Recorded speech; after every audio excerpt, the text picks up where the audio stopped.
Good afternoon, Lailani. Yes, ma'am. Good afternoon po, ma'am. Okay, Lailani, can you tell me about yourself?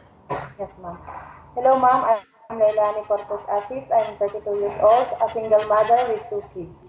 Okay, I have a few questions for you to answer, so let's start.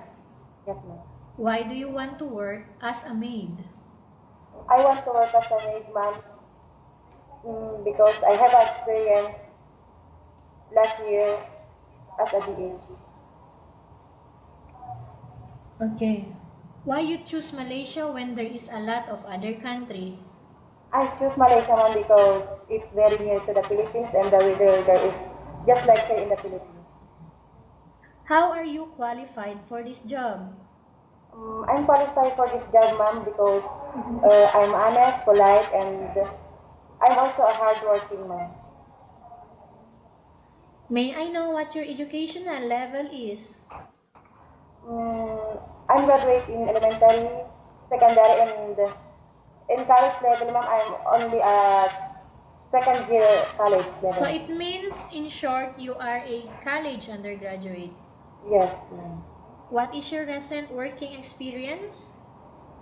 I work in Kuwait, ma'am, as a domestic helper, year 2015 to 2017. For how many years? 2 years. 2 years, ma'am. Okay. Do you have experience of taking care of baby? Yes, ma'am. I have an. How about elderly? Uh, no, ma'am, but I'm willing to take care of elderly. Do you have any other special skills? Mm, yes, ma'am, I know how to clean the house, dishwashing, wash clothes. Are you willing to learn new skills? Yes, ma'am. Are you willing to work with a family where the mother-in-law or any relatives stay together? Yes, ma'am. Currently, are you still working now?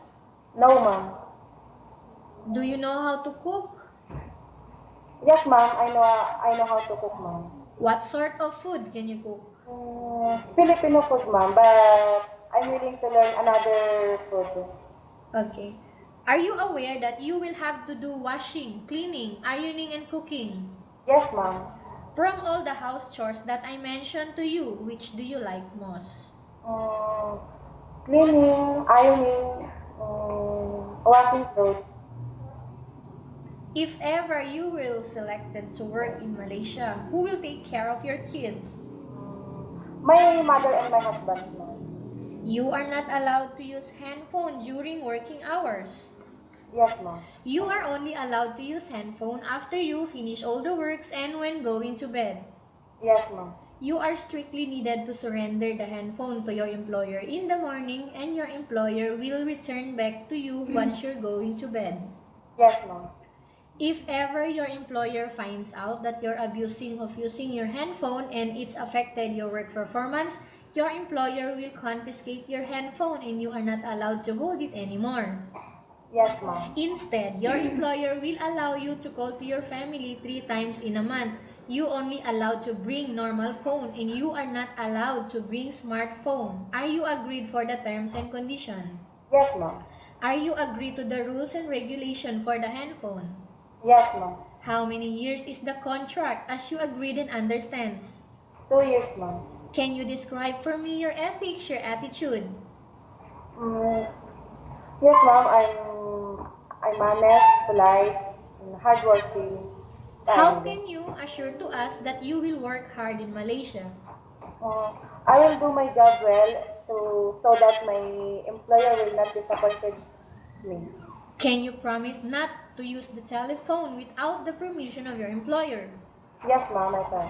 Can you promise not to put on makeup but to dress properly while work? Yes, ma'am. Can you promise not to invite friends and relatives without the consent of your employer? Yes, ma'am. Can you promise not to ask for advance salary from your employer under any circumstances? Yes, ma'am. Do you really understand of the rules and regulation of the agency? Yes, ma'am. Do you pay any placement fee for you to come to Malaysia to work as a maid? No, ma'am. Do you have any history of sickness, breast cancer, or any other illness? No, ma'am. Do you suffer from any skin diseases, allergy, or physical defect? No, ma'am. Have you suffered from any serious illness? No, ma'am. Do you smoke? No, ma'am. Have you undergone any operation? No, ma'am. Are you medically fit? Yes, ma'am. Are you in any medication right now? No, ma'am. Are you allergic with any food? No, ma'am. Are you preferred to work for the employer of any race? Yes, ma'am. Are you preferred to eat the type of food taken by your employer? Yes, ma'am. Are you afraid of being left alone in the house? No, ma'am. Are you afraid of dogs or other pets? No, ma'am. Can you promise to work according to instruction from your employer? Yes, ma'am. Do you have any immediate family working in Malaysia? No, ma'am. Okay, Lailanie, Yes, ma'am. we have finished our question section. Let's go to case study. I Okay. have a case study for you and I want you to answer me truthfully.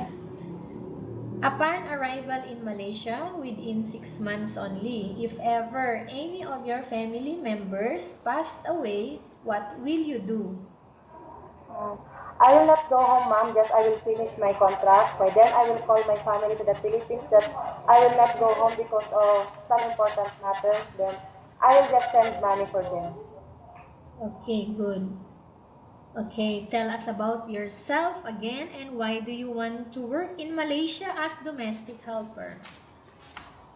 I'm lailanie asis. I'm 32 years old, single mother with 2 kids. I'm willing to work abroad for their needs, for our needs, especially financial needs. Okay, what do you want to tell to your employer who are watching your video right now? Hello, ma'am.